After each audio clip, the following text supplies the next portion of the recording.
et je vais laisser ma co-animatrice introduire cette table ronde. Bonjour à tous et à toutes. Donc je me présente, je m'appelle Shaima Correa, je suis élève ingénieure et formatrice chez Banlieue Climat. Et donc aujourd'hui, je suis super contente de co-animer cette table ronde avec Samuel.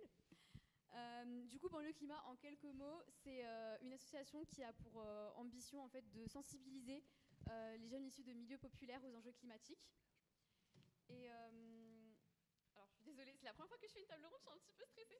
Allez,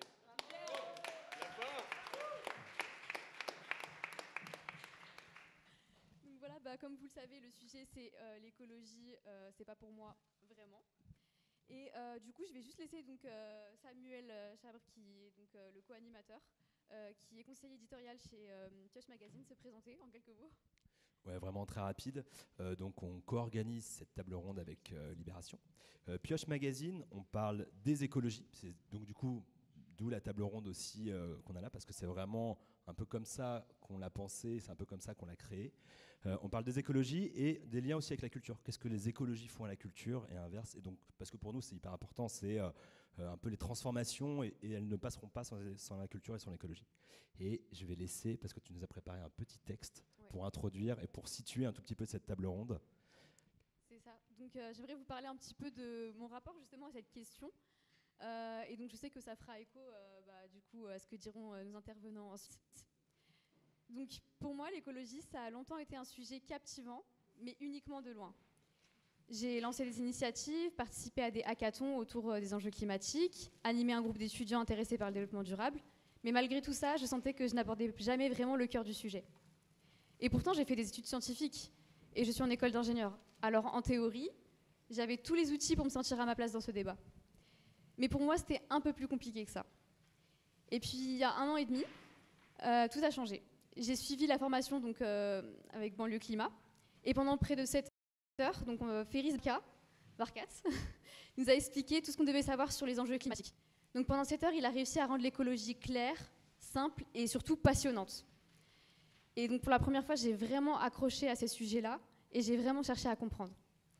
Et en fait, en écoutant Ferris nous parler de sujets techniques tout en faisant référence à One Piece, par exemple, ou à d'autres références qui nous parlaient vraiment, j'ai eu un déclic. En fait, je me suis rendu compte qu'il n'y a pas une bonne manière de parler d'écologie. Chacun peut s'emparer du sujet et le comprendre et le partager à sa manière. Et donc ça m'a convaincue d'une chose, l'écologie, c'est l'affaire de tous et de toutes. Peu importe notre parcours, notre âge ou nos passions, on a tous et toutes un rôle à jouer. Et c'est un peu l'idée de notre table ronde aujourd'hui. On est là pour démystifier l'écologie, pour montrer que c'est un sujet accessible à tous, peu importe notre parcours ou nos intérêts.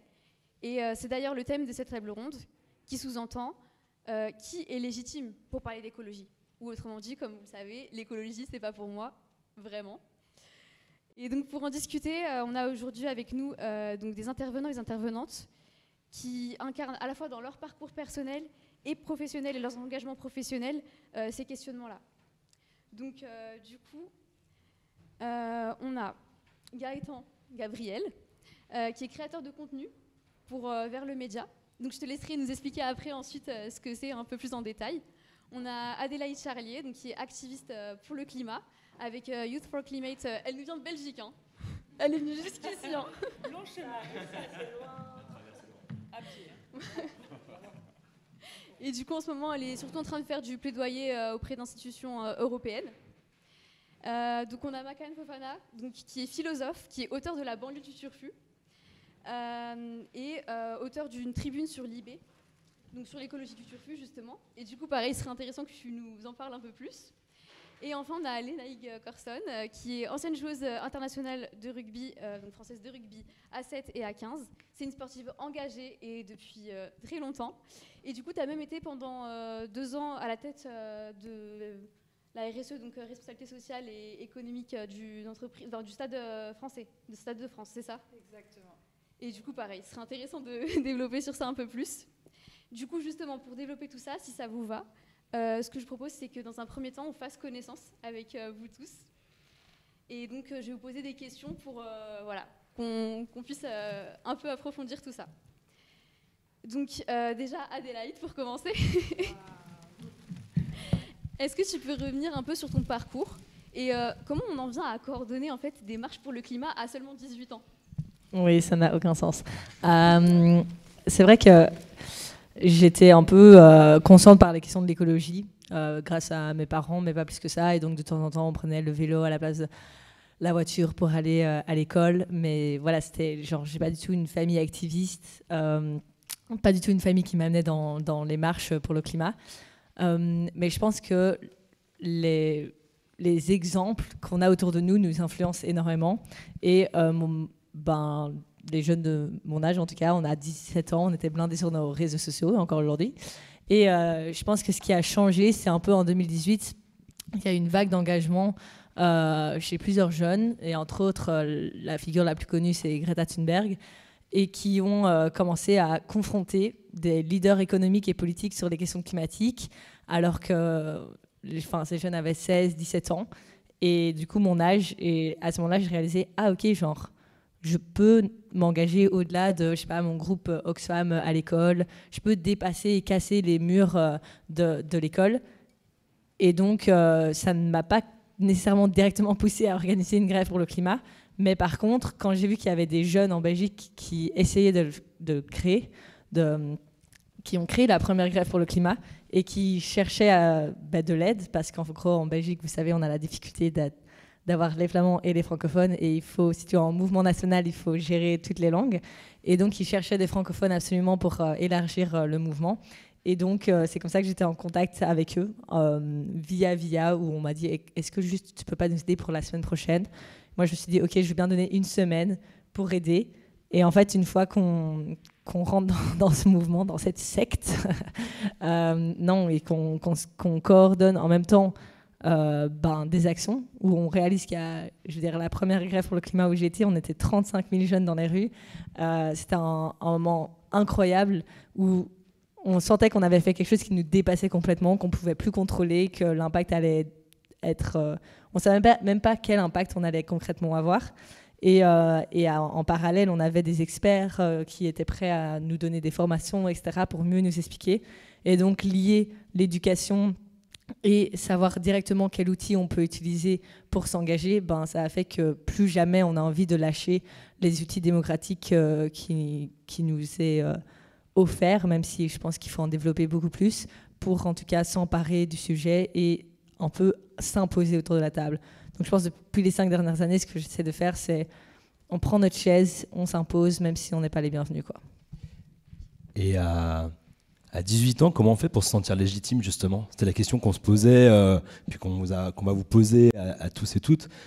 Comment on fait, quoi? Parce que je devine que tout d'un coup, se retrouver et se dire, bah oui, ok, c'est pour moi. Non, pourtant, j'ai pas un doctorat sur le sujet. Non, j'ai pas forcément de bon vocabulaire. Comment tu l'as construite, cette légitimité? Je pense qu'il y a deux choses. C'est que déjà, on ne se sent pas directement légitime. C'est hyper normal. Et puis, il y a la légitimité en fonction du rôle qu'on décide de porter.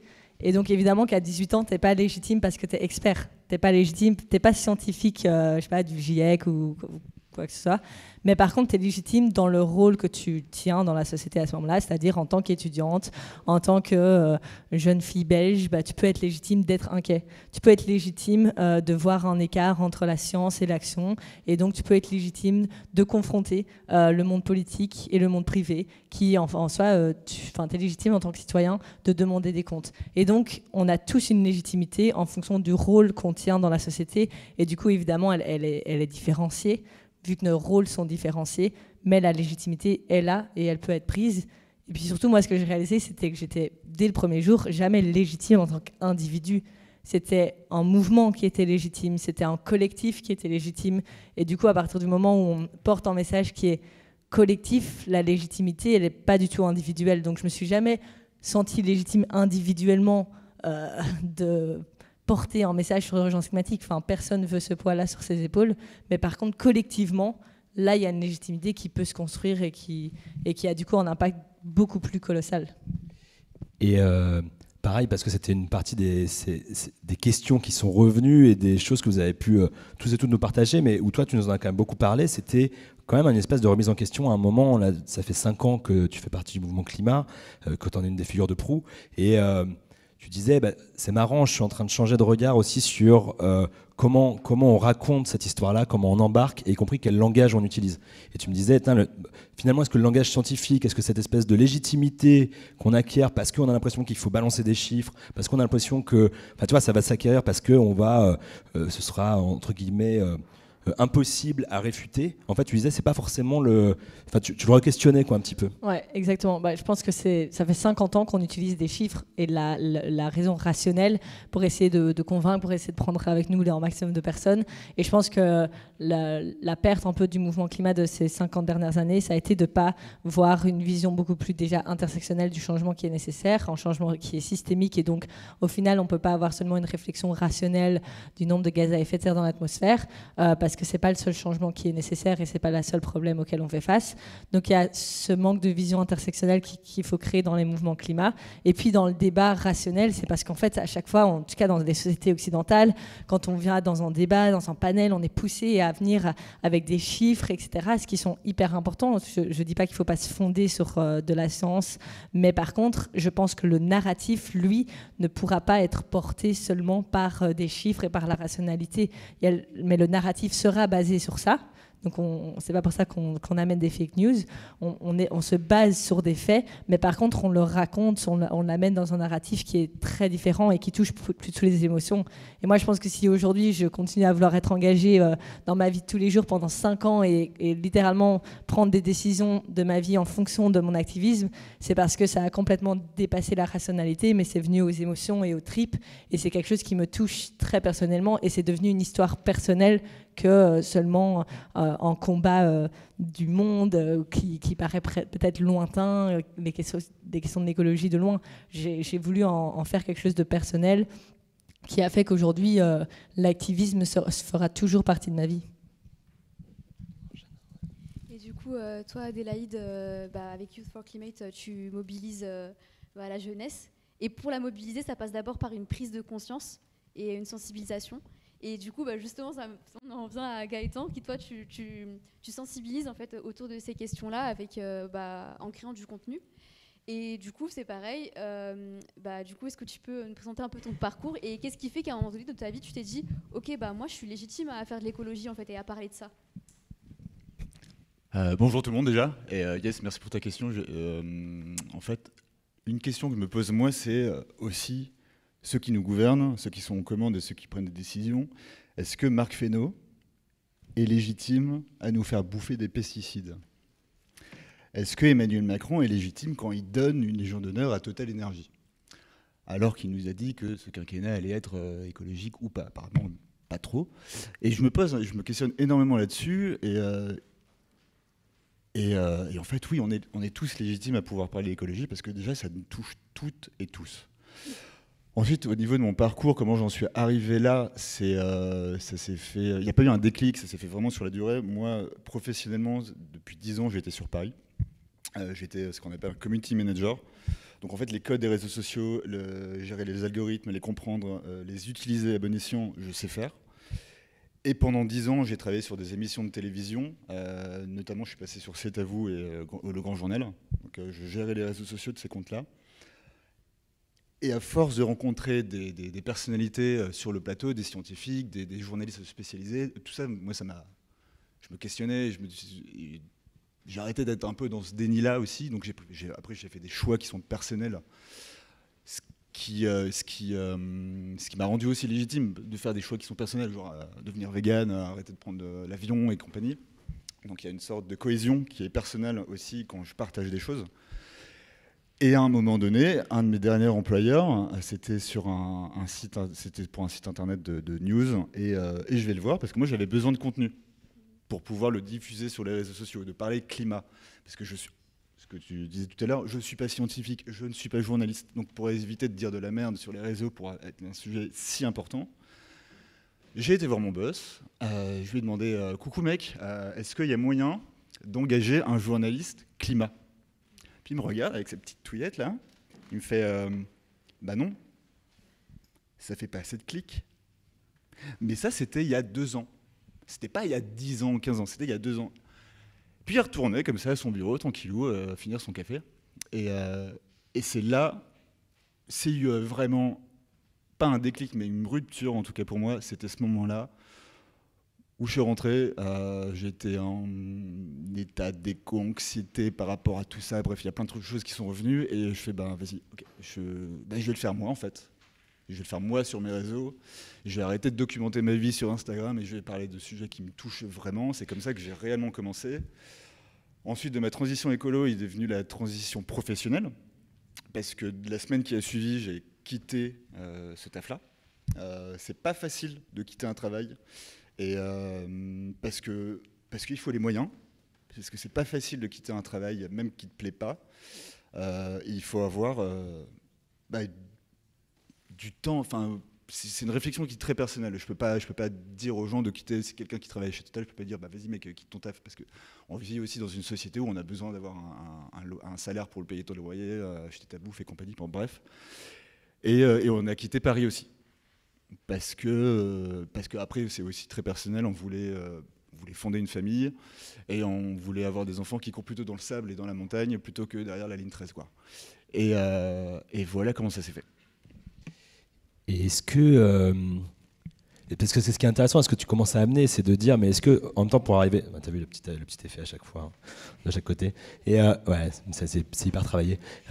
Non mais tu vois il y avait aussi toi quand on en parlait. Tu disais aussi, mais en fait, si on veut embarquer des personnes, encore faut-il leur parler aussi de leur quotidien, et encore faut-il aussi aller les toucher à l'endroit où ils sont. Et tu vois, j'ai presque une question aussi pour toi, pour te relancer, mais est-ce que c'est possible de parler d'écologie sans parler des conditions matérielles de vie, quoi ? Parce que c'est très facile, enfin une partie quand même de comment ça raconter ce récit-là, c'était quelque chose... On n'est pas sûr que ça prenait énormément en compte le fait qu'il y ait des personnes moins privilégiées et qui du coup en fait c'est pas leur quotidien et en plus tu me parlais même de tes parents là-dessus quoi. Tu me disais alors je sais pas si tu as envie d'en parler tu vois mais en tout cas on va en parler. Alors de base moi, je suis de Dunkerque. La question écologique c'est pas un truc qui est très c'est pas facile d'en parler. C'est pas facile d'amener le sujet au dîner de Noël. Ils voient avec du faux gras arriver genre qu'est-ce que tu fous là. Et j'ai une maman qui me comprend assez, mais en gros mes parents ne savent pas ce que je fais. Donc ça c'est assez difficile personnellement. Après sur le fait de parler de la vie de tous les jours et compagnie sans forcément arriver là-dessus, mais souvent on me pose la question qu'est-ce que je peux faire pour la cause climatique ? Et le premier truc que je dis c'est s'informer. Quelqu'un qui s'informe, c'est quelqu'un qui peut agir en conséquence. C'est quelqu'un qui se balade dans une forêt, qui sait te nommer 6 arbres, je sais pas. En fait, quand tu sais quelque chose, tu peux le défendre. Ça, c'est hyper important. Donc, s'informer, c'est le premier truc à faire. C'est le premier conseil que je donne. Et voilà. Est-ce qu'il n'y a pas quand même la question des codes aussi ? Parce que tu vois, même vers le média, je trouve que la façon dont vous l'amenez pas forcément. Enfin, tu vois, vous utilisez des codes en plus de ça, parce qu'il y a de ça aussi, c'est-à-dire qu'une partie des codes qui ont été pris dans la façon de raconter l'écologie, est-ce que c'est des codes qui parlaient à tout le monde ? Et ça, je pense de toute façon, ça va être pareil, ça va être un fil rouge, cette table ronde, mais tu vois, est-ce qu'il n'y a pas quand même une partie des codes que toi, en plus, tu as réinterrogé aussi en se disant, attends, on ne peut pas le raconter comme ça ?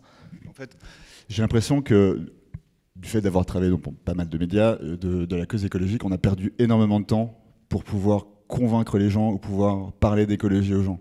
Ça fait 10-15 ans qu'on parle d'écologie dans les médias et c'est hyper anxiogène. Et tu m'étonnes que les gens ils sont dans le déni où ils veulent pas écouter en fait ce qui se passe. Ils ont déjà assez de merde dans leur vie. En plus, ils commencent à... Donc en fait, l'idée que moi j'ai eue quand j'ai lancé mon compte avec Vert, c'est de le faire avec humour. Enfin, j'essaye. Et en tout cas, au moins avoir un ton décalé pour pouvoir en parler, parce que c'est aussi important de changer les imaginaires, de la façon dont tu vas raconter les choses.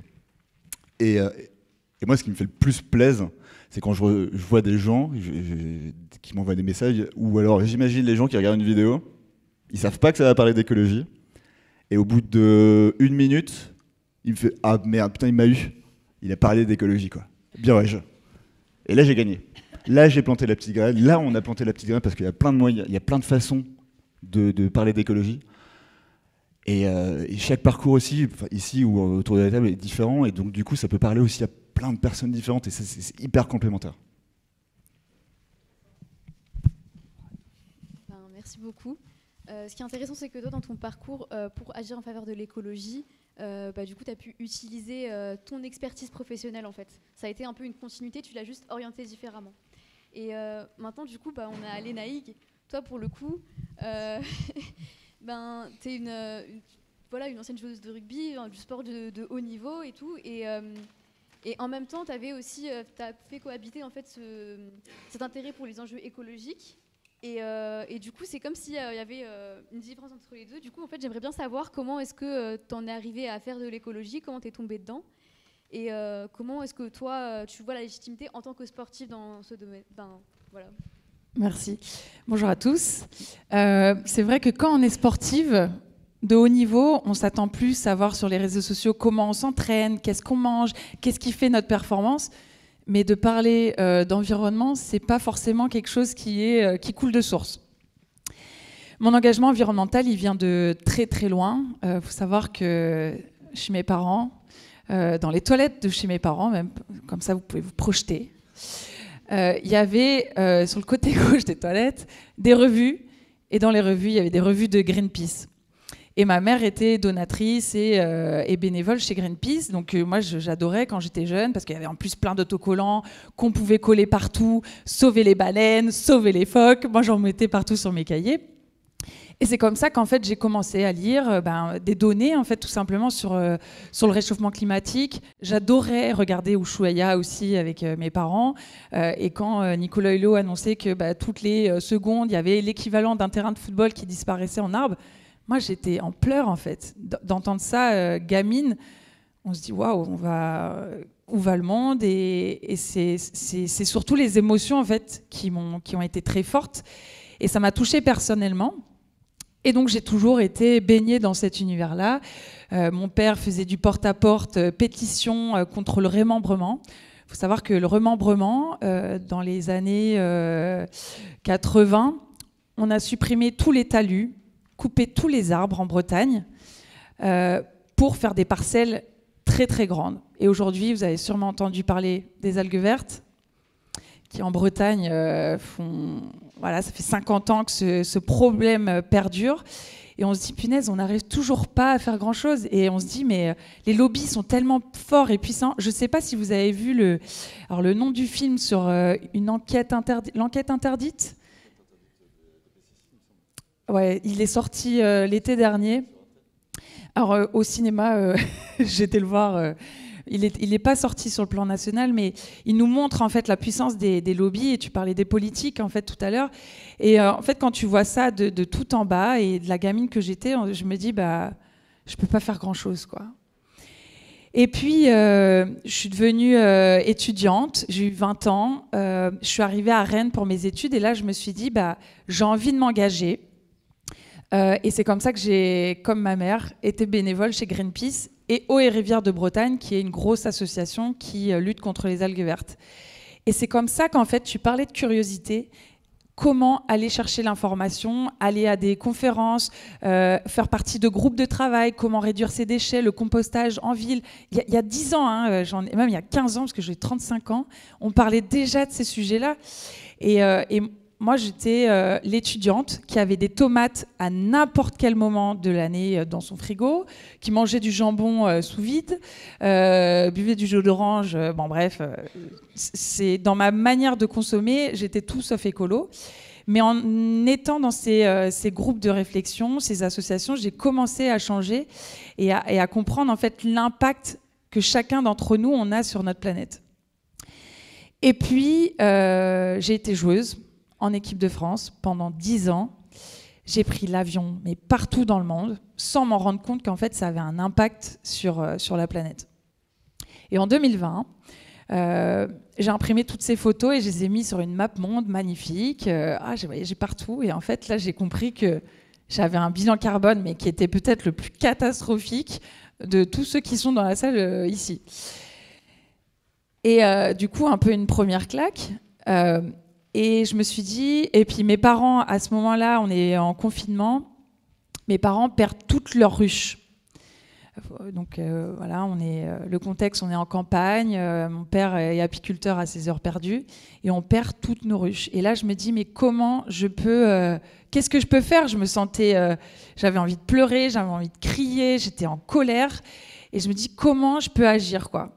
Moi, je suis juste une sportive de haut niveau à ce moment-là.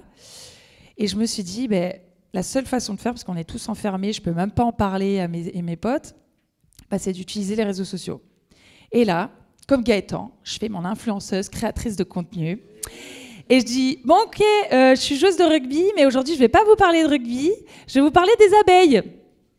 Et là je me dis, bon vas-y, donc du coup j'explique que nous aussi on peut lutter contre la disparition de nos petites abeilles qui ont un rôle hyper important dans notre chaîne alimentaire.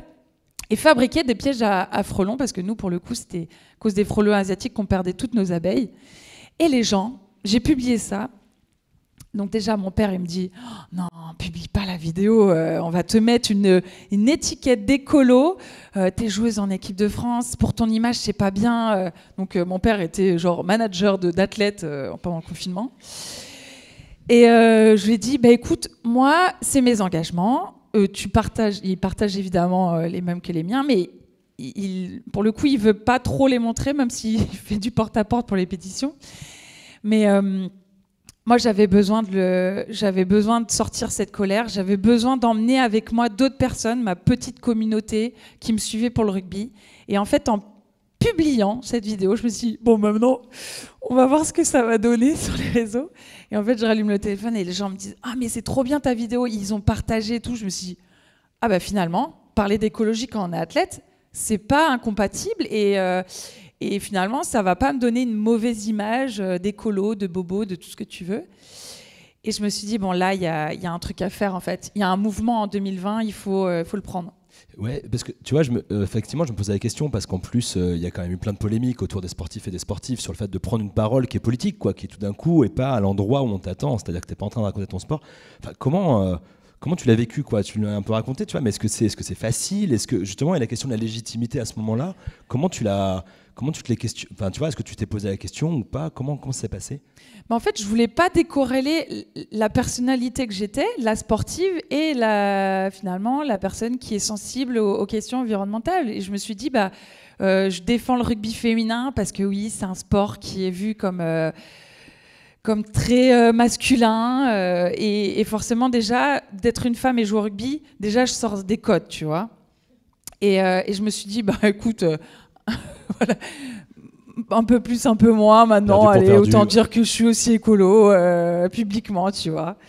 Et j'ai voulu aller encore plus loin. Je me suis dit, pareil, maintenant je le fais en tant qu'athlète, mais comment je peux, tu vois, professionnellement aller encore plus loin et être moteur, embarquer des gens avec moi.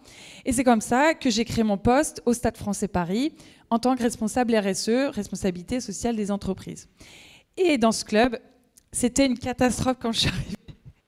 C'est-à-dire qu'on est en plein Covid, on remet le contexte. Donc tout le monde utilise la petite bouteille en plastique. Et puis si on ne l'a pas fini, ah ben attends, c'est à toi, non c'est à toi. Oh bon, on ne sait pas, les poubelles. Et en fait, je vais sur le bord du terrain, j'ouvre la poubelle et là, je vois une poubelle mais entière de bouteilles en plastique à moitié pleine. Et là, je me dis non mais what the fuck. Je peux pas laisser faire ça. Et là, j'ai pris des nouvelles responsabilités. Et il faut y aller. Et c'est comme ça qu'on a mis fin à 75 000 bouteilles en plastique par an au Stade Français. Parce que j'ai commencé à embarquer un petit peu mes collègues en disant vous avez vu les bouteilles en plastique là, faudrait faire quelque chose. On peut pas mettre des gourdes. Et donc là, quand vous lancez dans un défi, alors pour vous ça peut paraître normal, 2024, 4 ans après, de boire dans une gourde, c'est logique. Mais à cette époque-là, c'était Covid.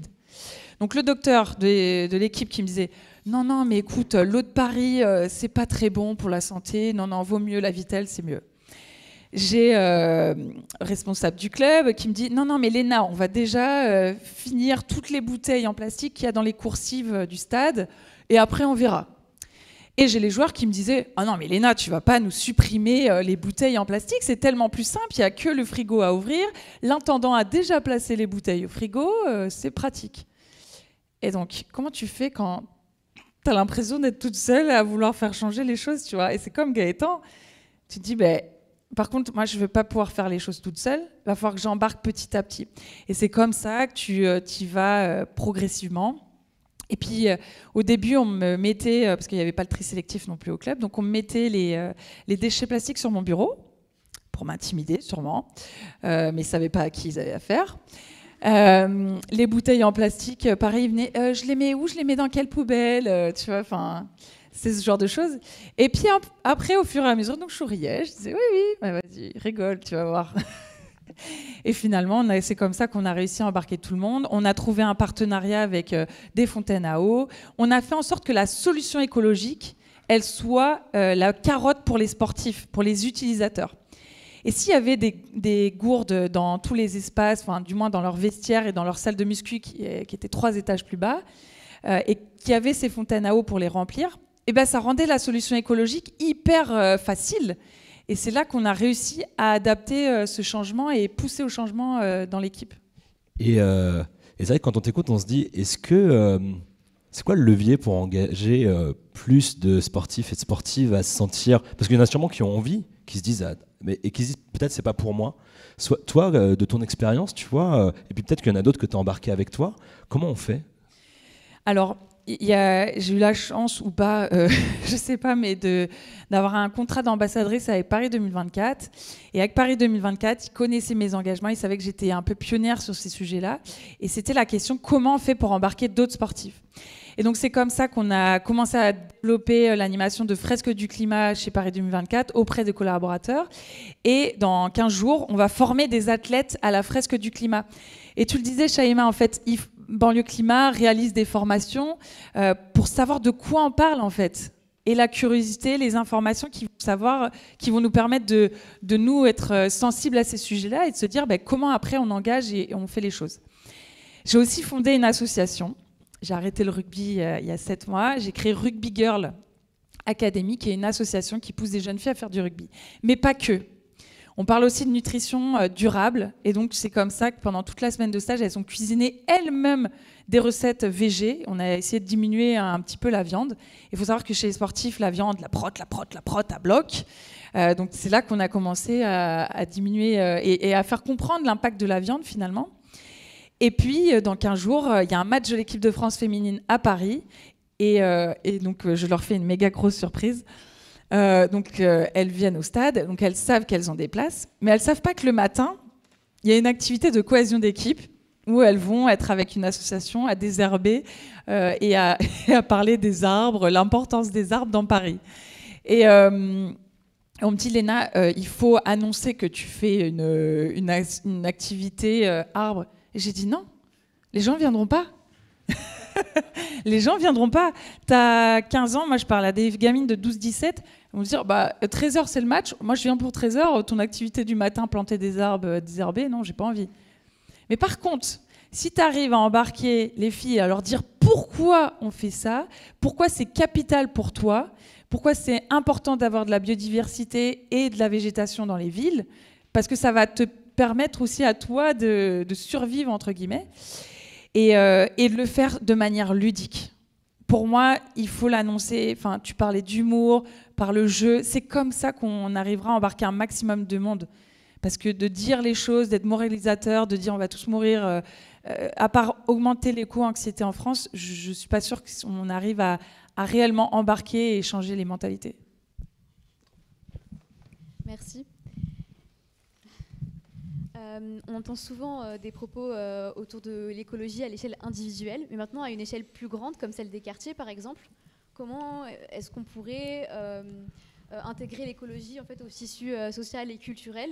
Et du coup, c'est pour ça que Makan, on aimerait bien tous ici savoir un peu c'est quoi ton parcours, ton rapport à l'écologie et qu'est-ce qui a fait qu'à un moment donné tu t'es dit ok, en fait, je peux faire de l'écologie, je peux être légitime sur ça. Très bien. Bonjour, je m'appelle Makan Fofana, écrivain, philosophe, auteur d'un ouvrage qui s'appelle La banlieue du Turfu. Et justement, je pense que ce livre était un livre écologique, mais qui n'a pas été compris comme tel, parce que la couverture, elle n'est pas verte, elle est violette. Et justement, parce que je n'utilise pas les codes de l'écologie mainstream. Alors pourquoi ce livre était un livre écologique? La première raison, c'est que je souhaitais m'attaquer à un imaginaire dominant, à un récit, un narratif que tout le monde se raconte quand on vient d'un milieu populaire, à savoir qu'il faut pour réussir dans la vie, il faut quitter son quartier. C'est ce qu'on se raconte tous depuis longtemps. Et ensuite, les films, la musique, voilà, les conversations vont conduire à ce récit, à se concrétiser. Ça, c'est de l'écologie. Pourquoi ? Parce qu'on traite la question du rapport au territoire et comment on peut avoir un rapport au territoire beaucoup plus circulaire, ou comment on peut favoriser le succès collectif plutôt que le succès individuel. Bon, je ne dis pas qu'il ne faut pas devenir des Mbappé, je ne dis pas qu'il ne faut pas avoir de projet Mbappé, c'est-à-dire embarquer son enfant dès la plus tendre enfance vers une super ascension sociale, mais je dis que si on doit penser le turfu, on peut penser le turfu collectivement. C'est la première chose. La seconde chose, quand on parle de problèmes écologiques, on parle de futur. Turfu, ça veut dire quoi ? Turfu, ça veut dire futur. Mais encore une fois, comme ce n'est pas futur écologique, les individus, vous les Français, vous ne comprenez pas que le turfu, c'est en fait le futur écologique, mais expliqué à travers mon imaginaire, mon vocabulaire et ma culture, tout simplement. Et donc le truc, c'est que peut-être que cette écologie mainstream peut avoir tendance à invisibiliser, voire à ne pas voir tout ce qui ne ressemble pas à des éco-gestes ou je ne sais pas quoi. Donc, que signifie le turfu ? Le turfu signifie que j'ai vécu un effondrement individuel, j'ai vécu un effondrement collectif en étant triste de mon quartier, en n'étant pas heureux de mon quartier, et j'ai envie d'imaginer un futur durable. C'est ça que ça veut dire le turfu. Et pour arriver à ce futur collectif, il faut faire un type de transition, un type très très spécifique de transition, qui est une transition émotionnelle. Comment passer d'une émotion négative à une émotion positive. Bon, on parle beaucoup d'éco-anxiété, mais en fait, moi, je suis anxieux depuis ma naissance. C'est-à-dire, je suis anxieux je n'ai pas été un assez bon étudiant pour faire les grandes écoles. Je n'ai pas été un assez bon footballeur pour avoir la chance de porter le maillot de l'équipe de France de football. Je n'ai jamais été suffisamment bon quelque part pour être quelqu'un dans la société.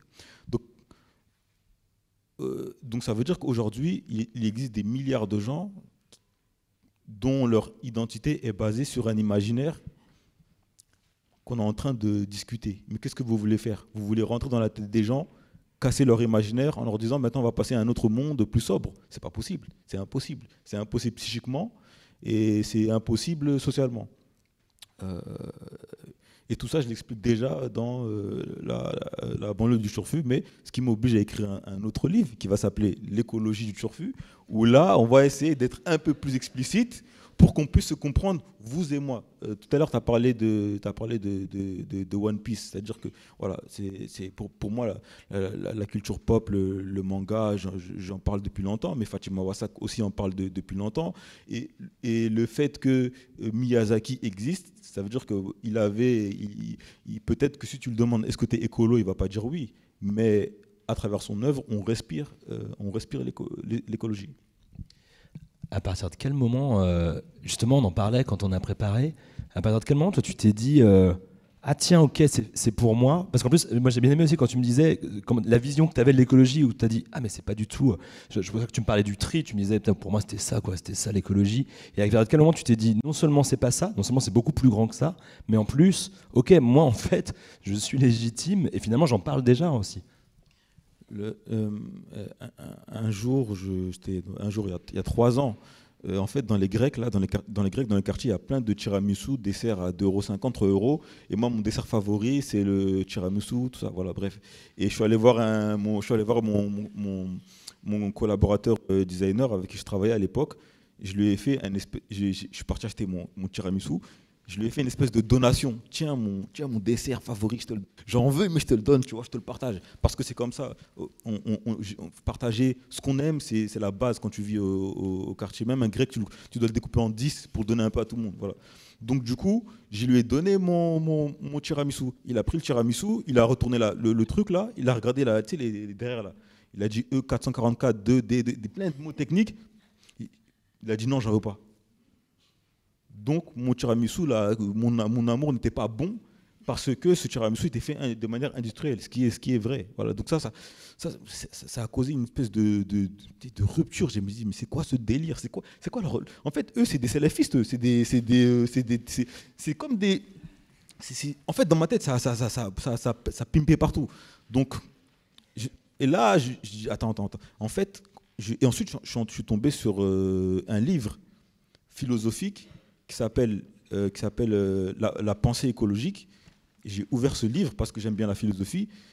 Je dis, mais enfin, j'ai compris quelqu'un qui m'explique. Moi, je suis un philosophe, donc il faut me parler en pensant, pas en me disant fais ci, fais ça. Et là, j'ai compris que j'étais un écolo quelque part. Et ensuite, j'ai refait toute mon existence. Je me suis souvenu, comme je l'explique dans la tribune, que mon père, là, il avait des mains un peu bizarres. Je dis, mais pourquoi il a des mains comme ça? Parce qu'il a travaillé la terre. Mais en fait, mon père, il est venu en France pour pas que moi j'ai les mêmes mains que lui, quelque part. Et ensuite, il avait dans sa chambre des plantes, des trucs bizarres, ça sentait mauvais, bizarre. C'était encore là, c'est pareil, il y a un rapport à l'écologie, aux plantes, où on va essayer de se guérir, on va essayer de se soigner naturellement. Et aussi pareil, au mois de septembre, chaque septembre, là, parce que moi j'habite dans un quartier qui s'appelle le Bois de l'Étang, donc il y a un bois et un étang. Donc ça veut dire que je suis déjà dans presque un espace idyllique. Chaque septembre, on allait chercher des châtaignes et on avait peur de la dame blanche. On disait qu'il y avait une dame blanche au fond des bois. Bon, voilà, c'est plein d'histoires comme ça. Ou encore, à travers moi, j'ai appris la carte de France à travers le football. Quand tu dois aller faire des matchs le samedi à 14h sous la pluie dans une bourgade là-bas, et ben ça sent la campagne, ça sent plein de trucs, ça sent la terre. Tu vas faire un match de foot. Et quand j'ai compris tout ça, j'ai compris que selon d'où tu viens, ce que tu vas raconter de l'écologie n'est pas la même chose. Et donc, je ne devais pas m'auto-exclure de l'écologie, mais je devais raconter, inventer mon écologie du turfu. Voilà.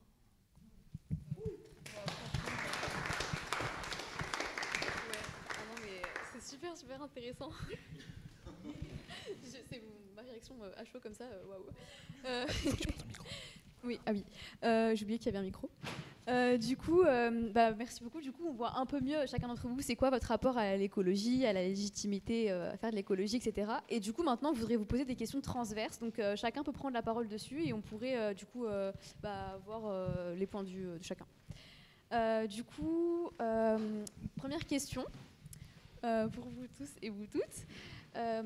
Pourquoi en fait c'est important d'avoir différents visages et différentes voix qui portent des messages d'écologie et qui en discutent en fait? Qui veut prendre le début? Je vais me tenter. En fait, on a 4, 5, 6, même ici plusieurs personnes qui sont... Il y a un lien très fort avec la question écologique et en fait finalement tout ça c'est hyper complémentaire.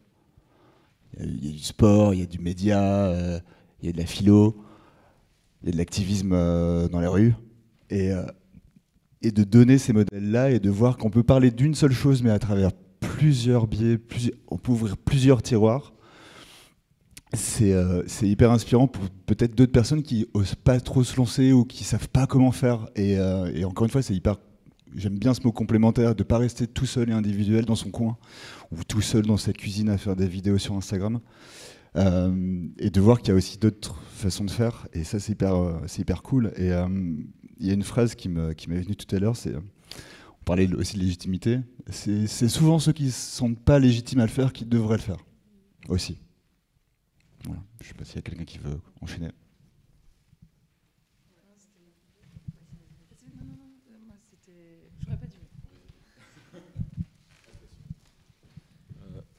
Alors, donc, ce que je n'ai pas dit, c'est que je design des démarches participatives, des ateliers dans lesquels on parle du futur. Et le futur, c'est un peu comme la religion et la politique, c'est des bagarres tout le temps. On n'est pas d'accord sur le futur qu'on veut fonder.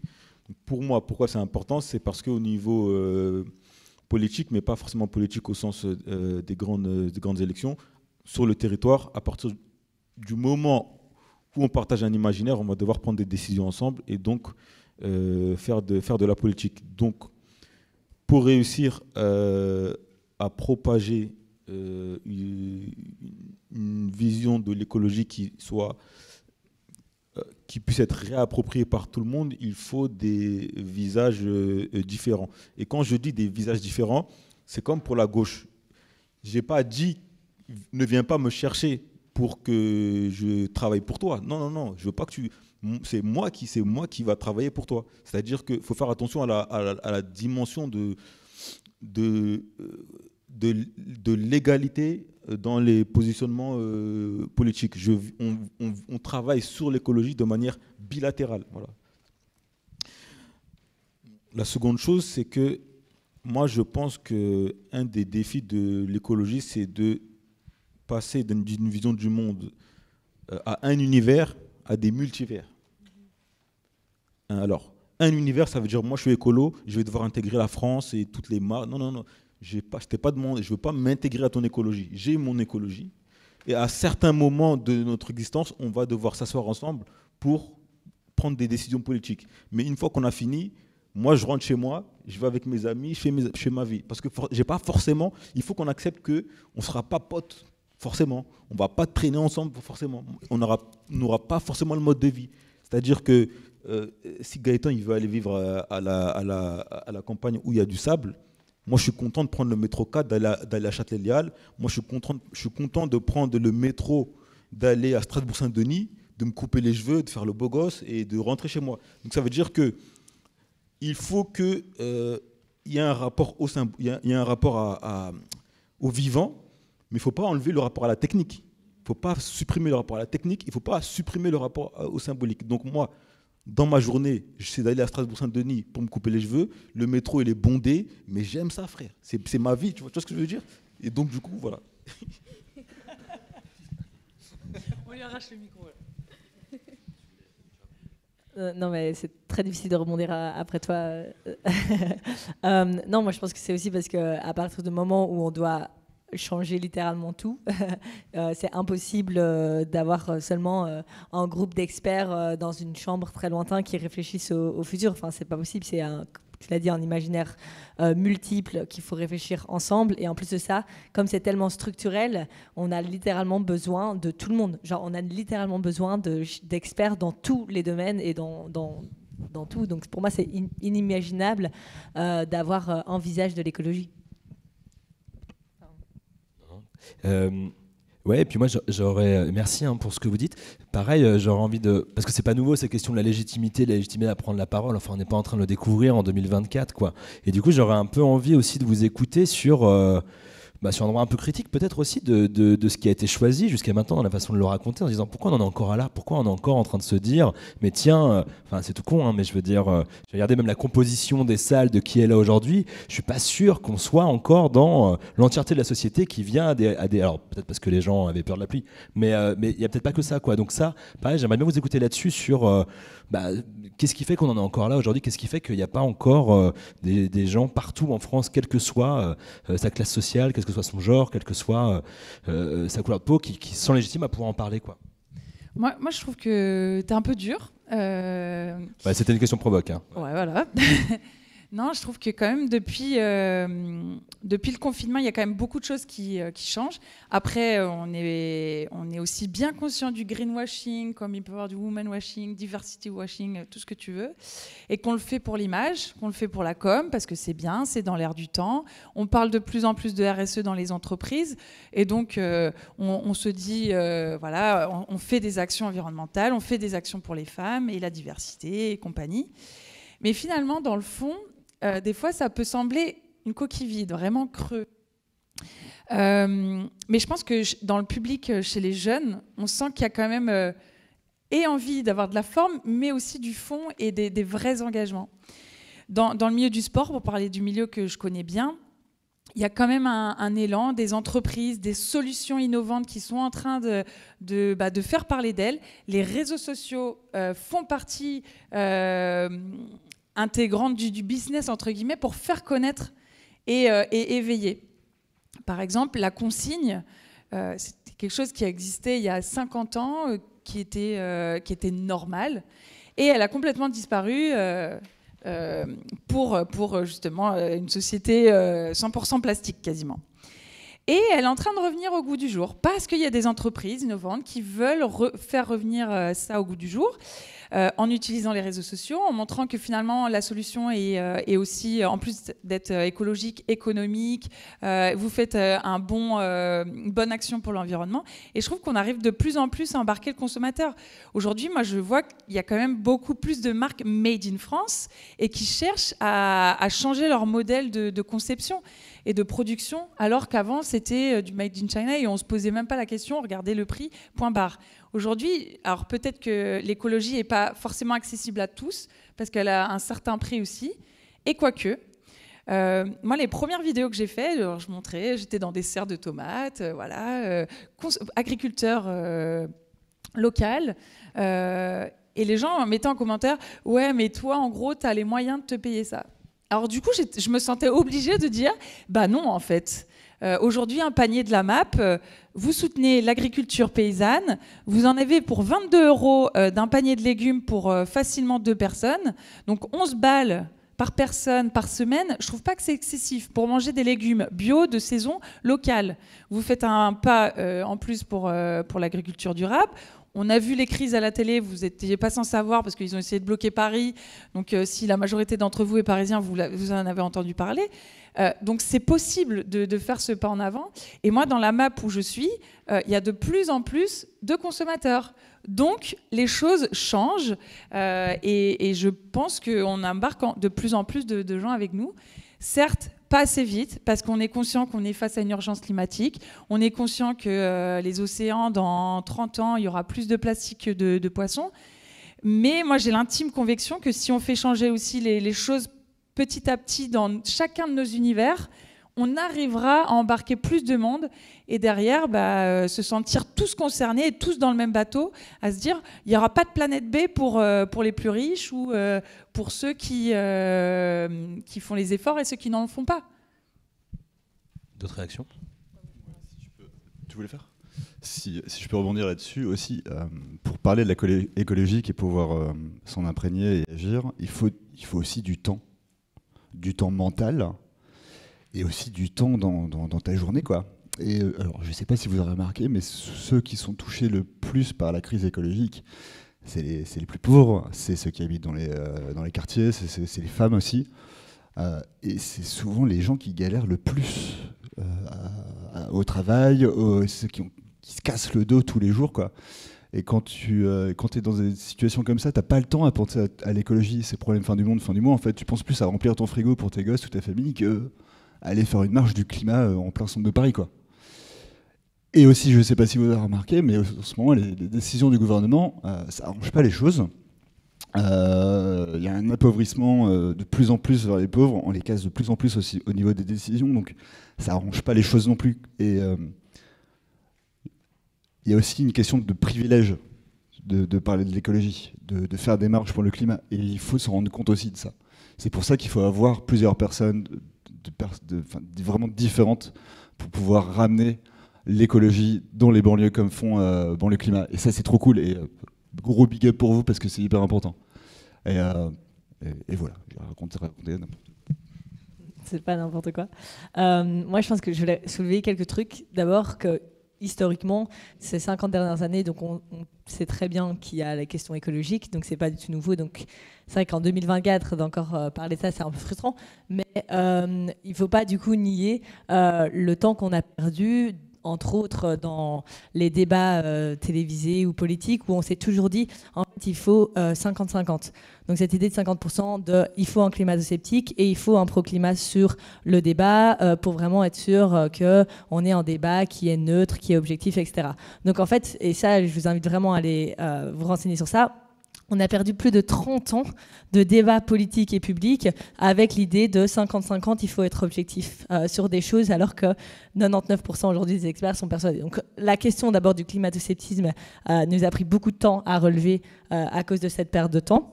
Et donc il ne faut pas sous-estimer aussi qu'on est dans un espace où il y a une construction, une organisation aussi contre le discours de l'écologie, contre le discours de transformation structurelle de ces changements. Donc c'est pour être sûr d'être pas naïf qu'il y a évidemment à pointer du doigt les mouvements climat qui n'ont pas été assez intersectionnels, qui ont toujours voulu regarder l'écologie en silo, et ça a ralenti complètement notre narratif. Mais par contre, il y a aussi une organisation, une armée de lobbyistes, littéralement, dans toutes les institutions politiques et privées, où on retrouve réellement ce combat, en fait, en affrontement pour être sûr de savoir, OK, qui va gagner à la fin. Et donc, honnêtement, ici, il faut aussi repenser notre économie, notre système économique. C'est ça que je veux dire quand je dis qu'il y a un changement structurel qui doit arriver. Quand on est sur une économie où on doit rendre l'écologie sexy, on doit la donner à chaque fois. Il faut dire oui, mais sois plus. Il faut que tu donnes envie, tu vois. Il faut que ça parle, il faut que ça soit sexy. Merde, je sais pas, c'est la dégradation littéralement de notre environnement. Il y a des gens qui meurent. Je sais pas, quand il y a une guerre, on n'essaye pas de la rendre sexy, on essaie de résoudre le problème. Donc, je trouve que ça, c'est un peu bizarre de demander de la rendre sexy. Et du coup, c'est aussi nous demander que chaque action soit aussi non seulement bonne pour l'écologie, mais bonne pour l'économie. Mais pourquoi est-ce qu'on ne revoit pas la question de l'économie ? L'économie qui est au final la définition de s'organiser dans cette maison qui est la Terre. Et donc on doit repenser si aujourd'hui notre économie nous pousse en fait à des actions qui poussent à la destruction non seulement de l'écologie, mais des droits humains, à prendre des décisions qui sont pas... pas OK. Je pense qu'il faut pouvoir repenser ça. Et donc moi, vraiment, c'est pour ça qu'on a besoin d'experts aussi économiques ici pour repenser aussi ça. Si on a un objectif sociétal qui nous pousse à continuellement faire de la destruction, encore une fois, on n'y arrivera pas. Donc c'est pour moi logique que comme on a les mêmes objectifs sociétaux qu'il y a 50 ans quand on a réalisé qu'on était dans la merde, aujourd'hui, avec la même envie d'aller chercher la même carotte, on va faire les mêmes gestes et on ne changera pas structurellement la manière dont on s'organise en société. Makan, tu avais une réaction toi aussi sur cette question-là? C'était qu'est-ce qui fait qu'on en est encore là en termes tu as déjà abordé, c'est pareil, hein, mais tu vois, c'est pas si tu as des choses à rajouter sur qu'est-ce qui fait qu'en 2024, on a encore à se poser la question de tiens, il y a des gens qui aujourd'hui ne se sentent pas légitimes à prendre la parole sur l'écologie, alors même, justement, comme disait Gaëtan, qu'ils sont les premiers concernés. Je pense que c'est un peu l'objet de la table ronde, c'est un peu tout ce qui a été dit. Hein. Il n'y a pas forcément de choses à ajouter sur la question, mais je pense qu'il y a beaucoup de choses qui se font sur les territoires. Après, ça n'arrive pas forcément au niveau mainstream, mais franchement, ça avance. Tous les jours, moi, je rencontre des acteurs avec des nouvelles propositions, des nouveaux projets. Bon, ça ne va pas aussi vite qu'on le souhaiterait, mais en fait, on est humain, donc on va doucement, on suit le rythme des saisons, et par rapport à ce paradoxe du temps, moi, j'ai pas de réponse. Est-ce qu'il faut brusquer les humains pour réussir cette transition écologique? Est-ce qu'il faut, je sais pas, c'est un peu difficile. Ouais. Peut-être il nous reste une demi-heure et on se dit que, ça fait déjà un moment que vous êtes là en train de nous écouter, etc. Est-ce que vous avez des questions, peut-être passer à des moments de questions? Enfin, nous on en a encore plein, mais peut-être que vous avez des choses avec lesquelles vous êtes d'accord, pas d'accord, des réactions, des questions, des points d'éclaircissement. Enfin voilà, n'hésitez pas quoi. Et n'ayez pas peur. Et bien voilà, exactement. Je vais me déplacer, je vais vous filer le micro.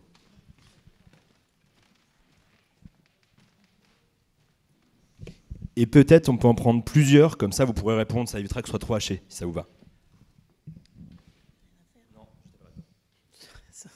C'est déjà beaucoup. Bonjour à tous. Alors moi je vous écoute et je vous regarde. Et la couleur des cheveux dans la salle est assez claire. Pas de cheveux blancs, peu de cheveux blancs. Moi je vous parle du haut de mes 60 ans et de mon isolement total sur cette question qui me bouleverse depuis des années. Et autour de moi, mes amis de 60 ans, enfin qui ont 60 ans, voire 55, voire 65, n'en ont absolument rien à foutre. En gros. Et moi, je les emmerde avec mes questions, avec mes colères, parce que je suis très en colère en fait. Et je vous trouve zen, Gaëtan, l'humour, j'adore tout ça, je trouve ça formidable. Mais moi, je sens qu'il y a tout un pan de la société, donc 50-70, qui est complètement hors sol, et qui, je sais, c'est nous qui avons tout merdé. Et du coup, le déni est à l'œuvre, et moi, je me sens très, très, très, très seule, en fait. Si, ce qui est bien, c'est que j'ai refilé ça à mes enfants qui œuvrent et que j'accompagne le plus possible. Mais bon, je me sens très seule, et je ne sais pas comment porter la parole des gens de 60 ans qui ont une vague conscience quand même. Et j'essaie de faire des petites vidéos sur mon Instagram, et il y a à peu près 15 vues. C'est un début, mais pas des soixantenaires. Même, voilà. Donc, je voulais vous porter mon désarroi, en fait, parce que je trouve ça trop triste. Peut-être si on peut avoir 2-3 autres questions, comme ça vous pourrez répondre après. Est-ce qu'il y a d'autres questions? Oui. Attends, je vais la prendre d'abord ici, comme ça j'irai là-bas après. D'accord, ok.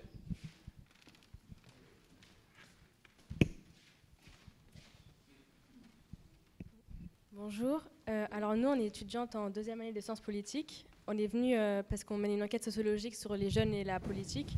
J'ai une question pour à peu près chacun d'entre vous. J'aimerais savoir si Monsieur Fofana, pourquoi il a sorti ce livre. Est-ce que c'était pour attirer les banlieusards au sujet?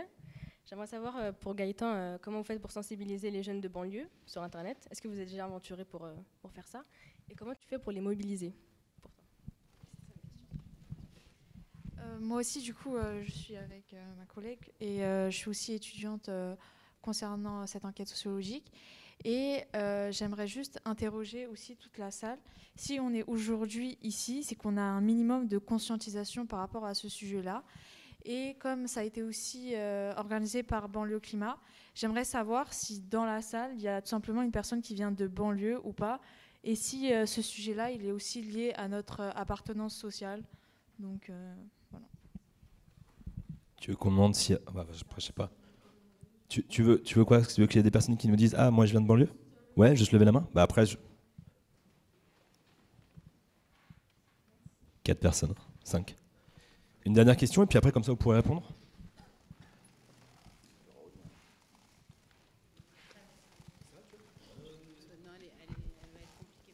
Ah oui, d'accord, ok. Bon, une question compliquée pour après. Eh bien, allez-y, du coup... peut-être si vous pouvez répondre, donc il y a plein de questions qui sont adressées pas forcément aux mêmes personnes. Donc, Oui, moi je voulais répondre à la dame avec les cheveux sel et poivre. Moi déjà je voulais te remercier pour ton témoignage, parce que moi j'en ai énormément voulu aux gens de ta génération.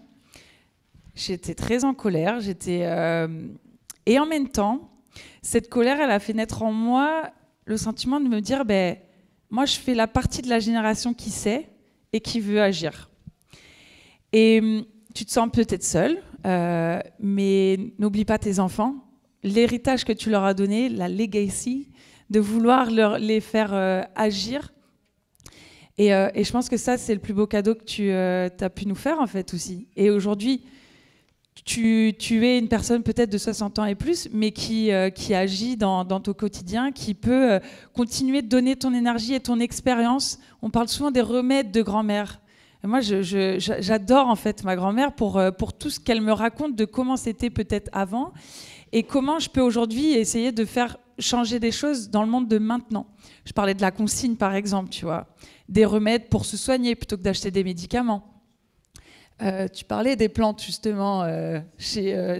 En fait, vous avez quand même ce savoir qui a été perdu pendant la période d'après-guerre où il fallait consommer, produire à bloc. Mais aujourd'hui, on se rend compte quand même qu'il y a un petit retour en arrière. Que oui, certainement, certaines personnes de ton âge n'écoutent pas et pour eux, continuer de prendre l'avion, partir tous les étés à l'autre bout du monde, ça ne les dérange pas. Mais je pense que chez nous, ça nous dérange quand même. Et on n'a pas avoir forcément envie de faire comme nos aînés. Donc, moi, j'ai envie de te dire, ne te sens pas seule, parce que même si tu parles avec des gamines de 30 ans ou encore plus jeunes, on a besoin de toi, en fait. Et je pense que ça va te donner beaucoup de courage, ça va te donner beaucoup d'énergie, beaucoup de pêche. Et ouais, peut-être qu'on est serein, alors peut-être d'apparence, hein, parce qu'à des moments, ça bouillonne en nous et on se dit, punaise, comment ça se fait qu'on en est toujours là ? Mais on sait que c'est pas en s'énervant, en étant en colère ou en pointant du doigt ceux qui ne font pas qu'on y arrivera.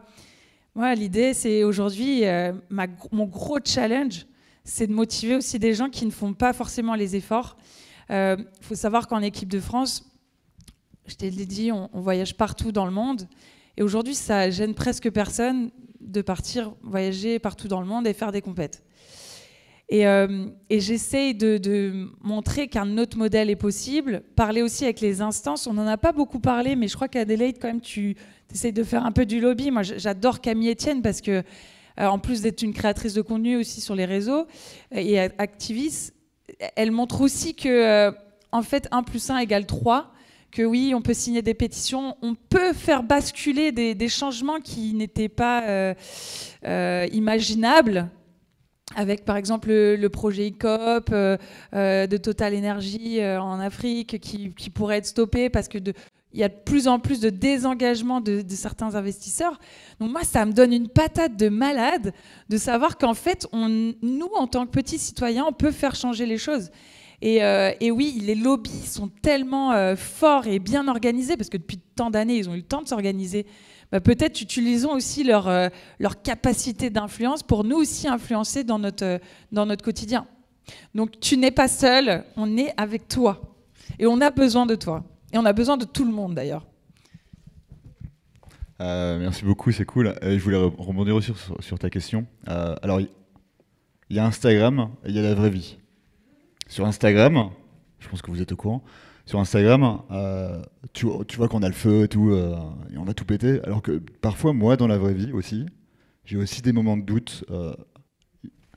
Parfois même, je pleure par rapport à certaines actus. Et je me sens seul quand je suis chez moi, dans ma famille. Parce que mon père vient me chercher à la gare en voiture et il va acheter son mégot par la fenêtre. C'est con, hein, c'est une anecdote. Mais ça me rend ouf. Ça me rend ouf que mes parents ne savent pas ce que je fais. Parce qu'ils ne s'intéressent pas. Donc, c'est aussi important de rencontrer des gens, de pouvoir communiquer ça aussi. Donc voilà, il y a Instagram et la vraie vie. Je voudrais revenir sur vos deux questions aussi. Ce que je fais, c'était quoi ta question? C'était faire pour les jeunes de banlieue aussi. J'ai eu la chance, et maintenant c'est un truc que je commence en ce moment, et j'ai commencé en début d'année. J'ai été voir un lycée à Saint-Nazaire il y a peu de temps, et j'en ai fait 2 autres aussi que j'ai enchaîné, où je vais faire des formations. Je fais des formations de 3 heures sur la fresque du climat, enfin avec la fresque du climat, et en même temps sur des notions très basiques, pour nous, des notions très basiques, mais pour des jeunes qui n'ont pas entendu le mot anthropocène ou triangle de l'inaction ou les limites planétaires, par exemple, ne serait-ce que ça. Donc c'est des formations de 3 heures où je leur pose une question au début, c'est qu'est-ce qu'on peut faire pour changer le monde parce que c'est la merde. Au début, évidemment, personne ne sait répondre. Au bout des 3 heures, j'entends, il faut interdire les jets privés, il faut taxer les riches et compagnie. Et là, je fais OK. J'ai créé des petits éco-terroristes, je suis trop content. Et il a suffi de 3 heures. Même les ministres, les députés, quand ils sont arrivés à l'Assemblée nationale, ils n'ont pas passé 3 heures à parler et à connaître des notions du climat. Ils ont passé une demi-heure. OK, c'était avec Valérie Masson-Delmotte, qui est une des responsables du GIEC. Quand même, une demi-heure. Donc ça me rend encore une fois vénère. Et toi, ta question, c'était pour l'ensemble du... Et on a levé... Voilà. Alors, tu m'as pas posé la question, mais moi aussi, j'agis dans les banlieues. Évidemment, le rugby, c'est pratiqué par une diversité de filles qui sont néophytes, qui n'ont jamais touché un ballon de rugby, mais elles ont vu des vidéos sympas sur les réseaux, elles se disent, bah, finalement, je peux être une fille et jouer au rugby. Des joueuses confirmées qui un jour voudront jouer peut-être en équipe de France. Des gamines de banlieue, des gamines de la campagne, de plus profonde de Saint-Étienne. J'ai des filles de partout. Et ce que je veux dans mon groupe, c'est de la mixité sociale, c'est de la mixité de tout genre. Parce que pour moi, et on me le disait souvent quand je faisais mes études, la richesse des projets naît de la diversité des personnes. Et c'est tellement vrai. Et notamment dans les banlieues, c'est peut-être ceux qui vont souffrir le plus du réchauffement climatique. Donc c'est aussi leur montrer que l'engagement, il doit démarrer maintenant et ensemble en fait. Et tout à l'heure, tu posais la question, comment vous arrivez à mobiliser ? Typiquement, la fameuse journée rugby retrouvailles et le matin où on va organiser un désherbage. Alors comme ça, c'est pas du tout sexy, c'est pas du tout attractif, mais comment tu arrives à mobiliser ces jeunes filles ? En faisant des équipes de 5 et à celui qui va désherber le plus rapidement. On va faire des tests aussi. Au début, pourquoi on plante des arbres en fait ? La simple question. Et derrière, c'est leur faire comprendre qu'en fait, si on ne fait pas ces efforts, le rugby et le sport que vous aimez, vous ne pourrez plus le pratiquer en fait. Donc ça va les toucher et les impacter eux-mêmes. Et donc ils comprennent très vite qu'ils doivent être dans l'action et dans l'engagement. Moi, je vais juste dire que j'ai la chance d'être belge.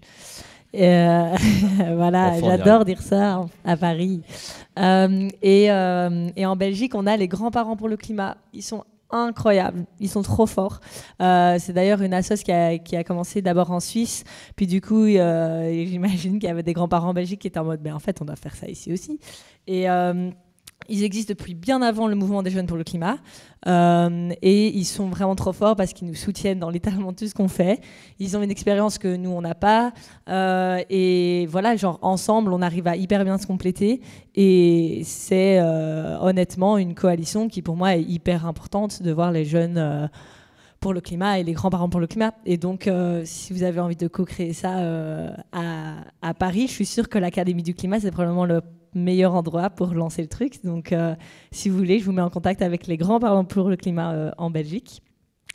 Sur la question de la mobilisation, je pense qu'il y a énormément de manières de le faire. Au tout début, nous, ce qu'on avait fait, c'est littéralement publier une photo sur Facebook. À ce moment-là, on était sur Facebook plus que sur Instagram.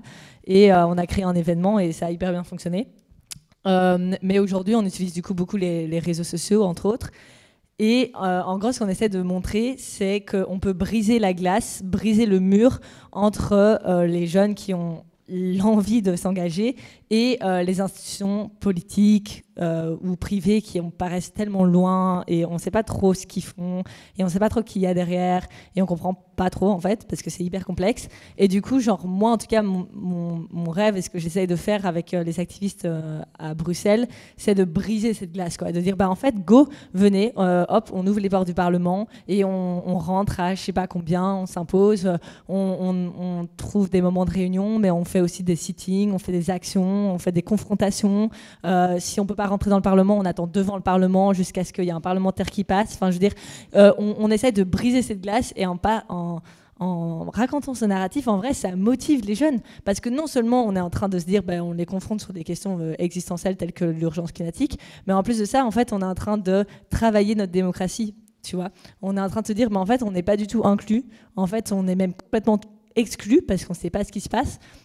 Et donc, en s'imposant autour de la table, on est en train de renforcer la démocratie et de dire, ouais, on est légitime et vous avez oublié de mettre une structure en place pour nous inclure. Et ça, c'est juste pas OK. Et du coup, pour moi, on est en train de faire un travail qui dépasse complètement juste des jeunes un peu aigris et naïfs qui ont envie de parler de climat. Non, c'est vraiment, on est en train de déjà jouer notre rôle en société qui permettent de renforcer des systèmes qui ont besoin d'être repensés. Et donc, tout ça, genre, ça mobilise et ça motive les jeunes en réalité. Parce qu'ils sont en mode, en tout cas à Bruxelles, ils sont en mode, on est basé à Bruxelles, on a la responsabilité de s'engager parce qu'on a ces institutions qui sont ici, européennes ou fédérales ou quoi que ce soit. Et du coup, pour une partie en tout cas, c'est une partie de notre génération, évidemment, tout le monde n'est pas comme ça, mais ça fonctionne pour une partie. Et une partie, souvent, c'est déjà suffisant pour renverser pas mal de trucs.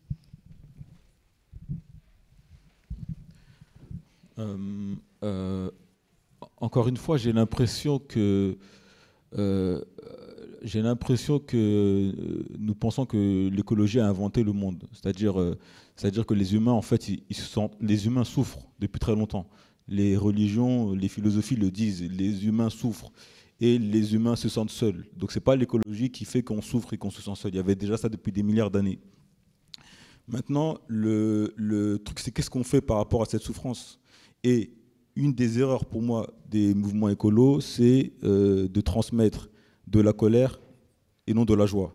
La joie est plus féconde que la colère.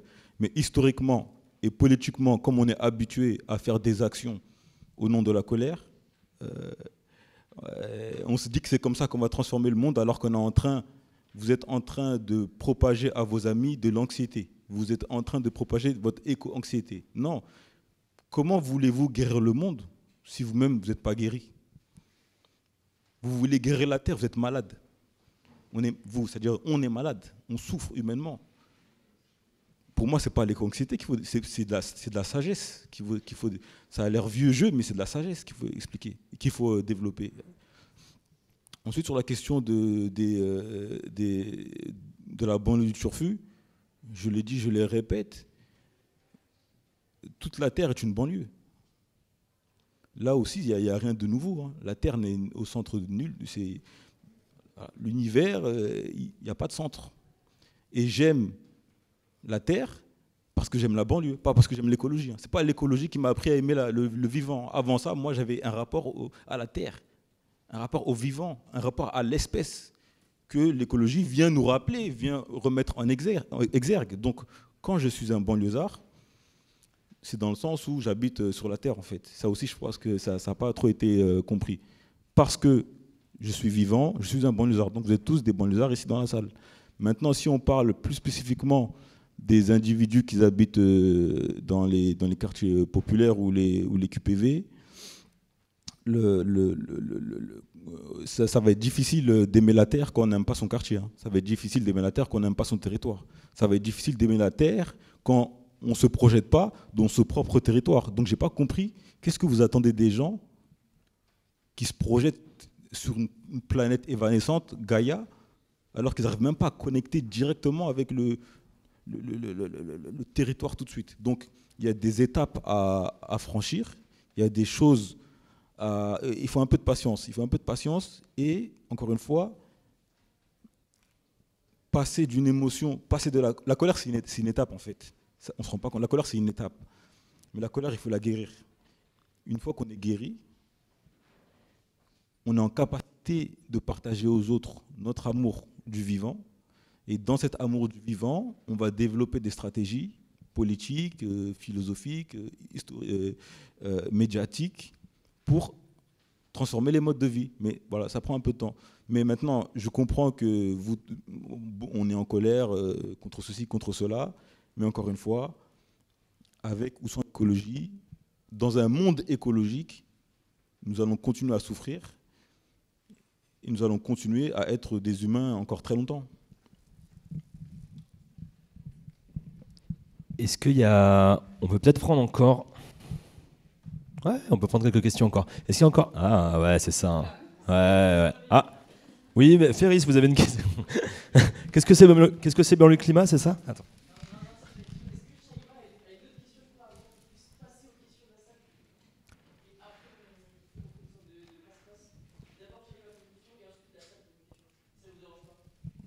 Ouais, bien sûr, carrément. Si t'as une question.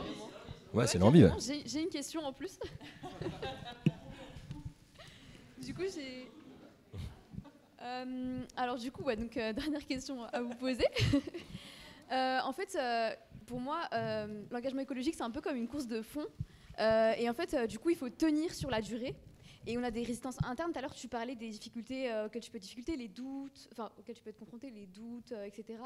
Les moments de tristesse, les moments de solitude, etc. Et aussi des résistances externes. Et en fait, j'aimerais savoir comment est-ce que vous gérez tout ça pour continuer à faire de l'écologie sur la durée. Pareil, on va peut-être prendre encore une ou deux questions et puis comme ça... Bonjour, du coup moi j'aimerais bien rebondir sur le thème de cet échange. L'écologie c'est pas pour moi vraiment, parce qu'en fait je suis étudiante en sciences sociales et je réalise une enquête sur la conscience écologique chez les jeunes des quartiers défavorisés. Et durant une de mes enquêtes, j'ai fait face à des jeunes qui étaient éloignés des médias, qui à l'école ils n'avaient pas du tout appris cette conscience écologique, mais qui quand même avaient connaissance des changements climatiques, qui ne font pas forcément non plus d'études supérieures pour apprendre toutes ces choses-là, qui n'en parlent pas avec leur famille, leurs amis, et qui, même dans leur quartier, ne font pas le tri, c'est-à-dire qu'il n'est pas organisé. Donc j'aimerais savoir comment on fait pour rapprocher ces jeunes de l'action écologique. Une dernière question, ouais. Allez, 2 dernières questions. Bonjour. Moi, j'avais une question pour vous, à votre avis sur la radicalité dans l'activisme écologique. Étant donné l'urgence dans laquelle on est et l'inertie politique existante, on aimerait que ça avance un peu plus vite. Et l'histoire nous a quand même montré qu'on a quand même souvent dû passer par des mouvements de révolution, des choses assez extrêmes pour que les choses changent. Et du coup, je voulais savoir si vous supportez en fait les activistes qui vont faire des actions assez radicales, saboter un pipeline, bloquer des usines, etc. Est-ce que vous pensez que la radicalité est indispensable pour que l'écologie telle qu'on la souhaite arrive à aboutir, ou est-ce qu'au contraire ça pourrait être contre-productif et peut-être des émotions négatives comme Makan Fofana exprimées avec la colère, etc. Merci. Ouais, mais là il va falloir... Ouais, je suis désolé. Allez, c'est pour toi. T'es la dernière. Alors, bonjour à tous. Moi, ma question, c'était comment on fait pour garder, on va garder une continuité en fait dans les mouvements, on va dire écolo de tous les jours avec les jeunes, parce qu'en général, les jeunes se lassent très rapidement, surtout sur des thématiques, on va dire, qui sont barbantes, on va dire, parce que nos jours, pour moi, quand j'ai connu l'écologie, c'était pour moi des vieux scientifiques qui parlaient avec des termes techniques. Et donc moi je comprenais rien et pour moi ça me touchait pas. J'en avais rien à faire et je me disais que si je fais rien ça va pas changer le monde et qu'il y en a d'autres qui font plus que moi, donc qu'est-ce que j'en ai à faire de l'écologie.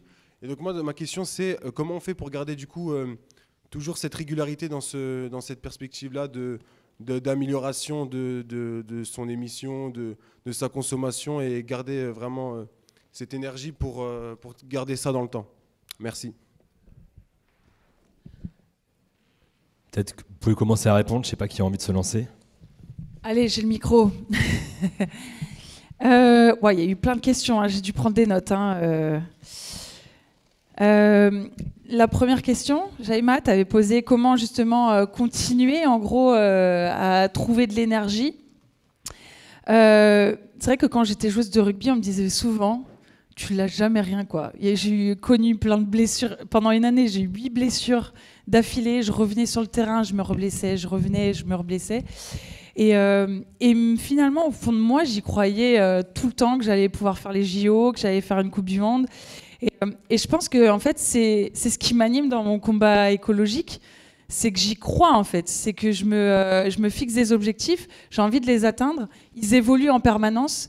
Et surtout, maintenant, c'est aussi un travail collectif comme au rugby. J'arrive à embarquer du monde avec moi et les gens autour me challengent encore.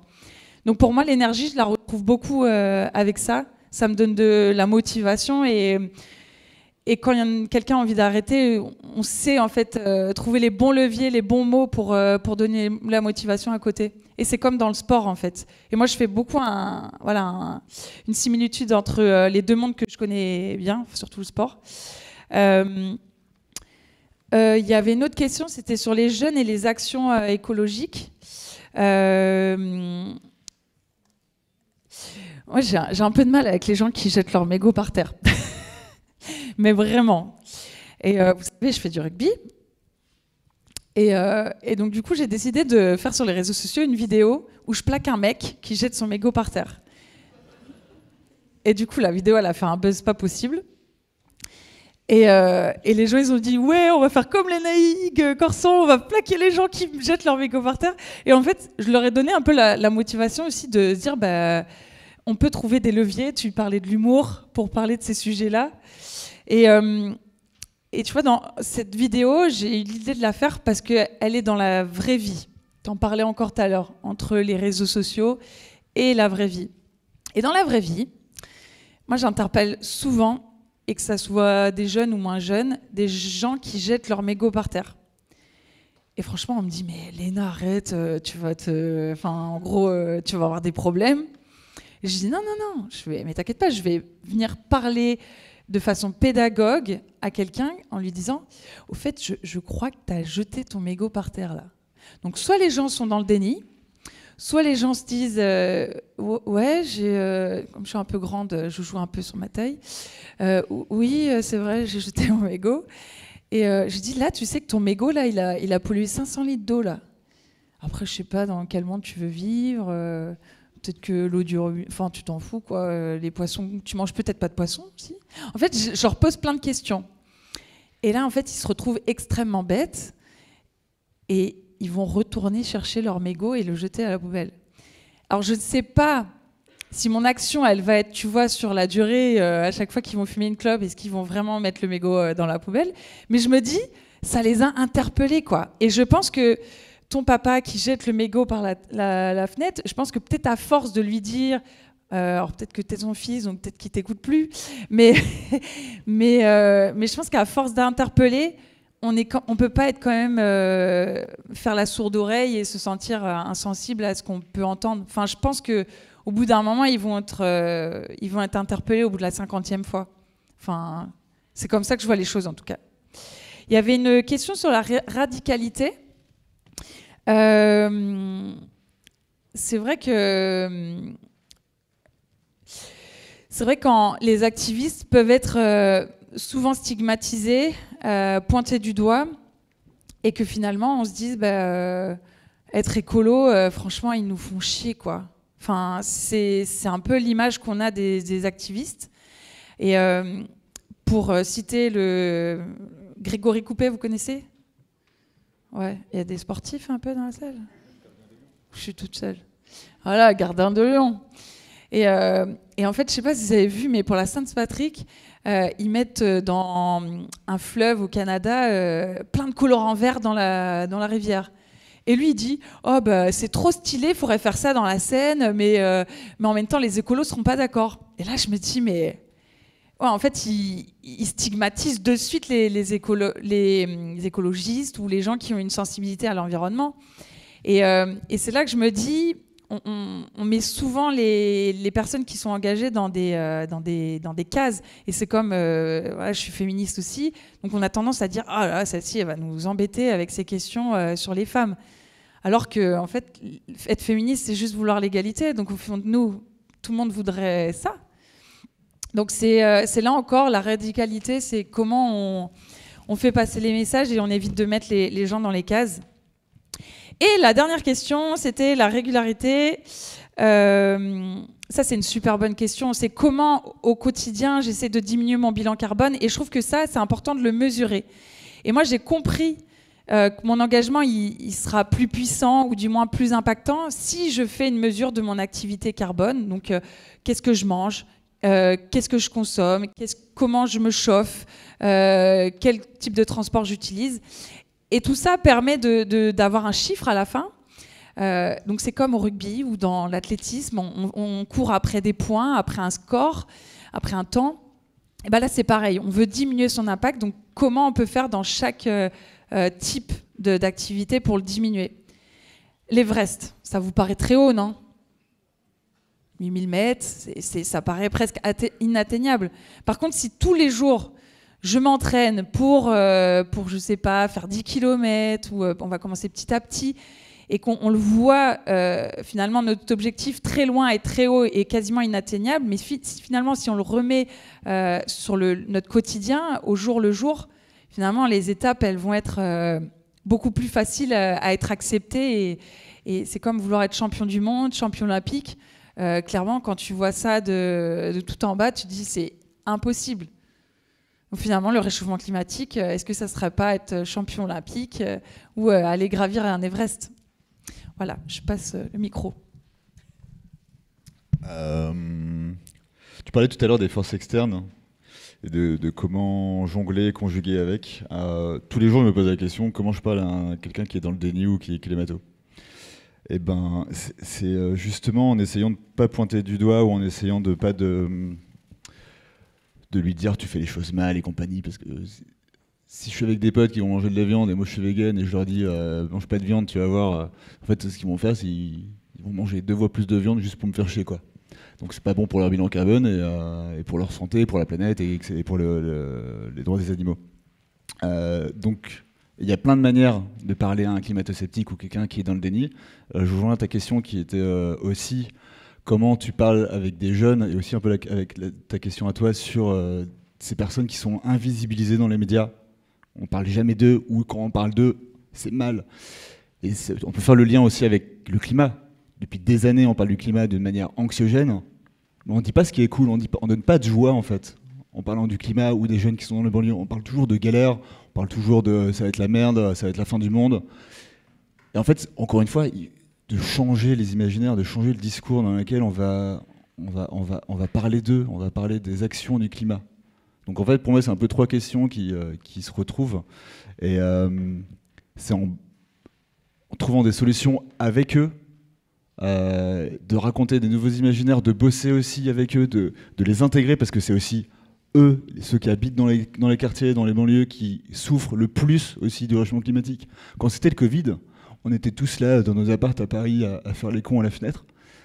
Mais ceux qui étaient dans les quartiers, en fait, ils crevaient de chaud dans des apparts qui étaient des passoires thermiques. C'était horrible, en vrai. Et nous, quand on habitait dans nos petits apparts, on ne se rendait pas compte de ça aussi. Donc c'est visibiliser ça aussi. Ça, c'est hyper important. Sur la question de la des actions radicales, merci. Moi, je suis à 100% pour.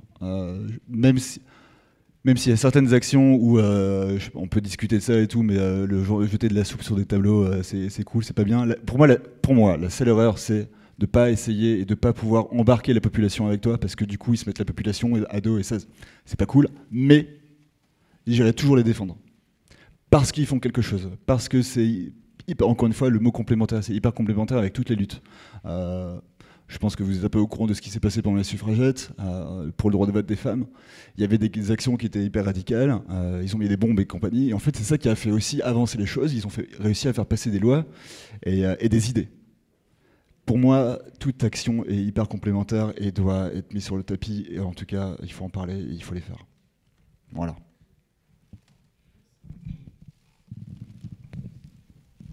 Allez, un micro, toi. Moi, je rebondis juste, mais je pense qu'il faut... en fait, la radicalité, c'est top. Et je pense que ça interpelle, ça bouge, ça alerte. Et de dire les choses et de pointer du doigt, pour le coup, ça embête, quoi. C'est piquant. Et je pense aussi, d'un côté, il faut des gens qui sachent tempérer, tu vois, un petit peu aussi cette radicalité. Parce que sinon, tu embarquerais avec toi que finalement des écologistes où tu te dis « Ah non, mais voilà, c'est ça ». Et c'est là, pour moi, où tu aurais une dualité aussi dans le monde qui veut changer, entre ceux qui veulent être dans l'action et puis ceux qui vont être attentifs. Et pourtant, on veut embarquer tout le monde. Donc, on parle de cette diversité, et je pense qu'elle est importante de le dire. Alors, moi, je pense qu'une des stratégies intéressantes, ça pourrait être ce que j'appelle réorienter les énergies des psychiques à travers les industries du rêve. C'est-à-dire partir des rêves des individus, partir de leur volonté de devenir footballeuse ou rugbyman professionnel, pour ensuite essayer de créer des voies alternatives dans les rêves des individus. Parce qu'en fait, on a déjà des identités qui sont basées sur des représentations sociales, des manières de réussir, et on ne peut pas briser ça du jour au lendemain. Donc plutôt rentrer une espèce d'inception voilà, par les rêves, c'est une première stratégie. On peut bosser ensemble. Oui. Ensuite, en fait, par rapport, on vit une perte de sens. C'est pas la question. Alors, c'est pas encore une fois une question écologique. Dire, le capitalisme épuise les individus. Nous sommes fatigués de vivre, et on a perdu le sens de la vie. Alors que tu viens de me parler d'écologie, de ceci ou de cela, peu importe, je suis épuisé, je suis fatigué. Donc, peu importe le sujet que tu vas aborder, je n'ai pas la capacité mentale. Est-ce que vous allez accepter ça? Mentalement, je suis fragile, mentalement, je suis fatigué. Peu importe la thématique abordée, je ne peux pas faire un pas de plus, et encore moins transformer toute ma vie. Ça, c'est faut accepter ce fait humain. Ensuite, par rapport à l'écologie dans les quartiers, est-ce que vous avez essayé de parler des signes de la fin du monde à des jeunes de quartier. Non, vous n'avez pas essayé. Alors quand vous allez le faire, vous allez comprendre qu'ils sont grave sensibilisés à la thématique écologique. Mais vous venez avec des mots, des termes qui ne sont pas les leurs.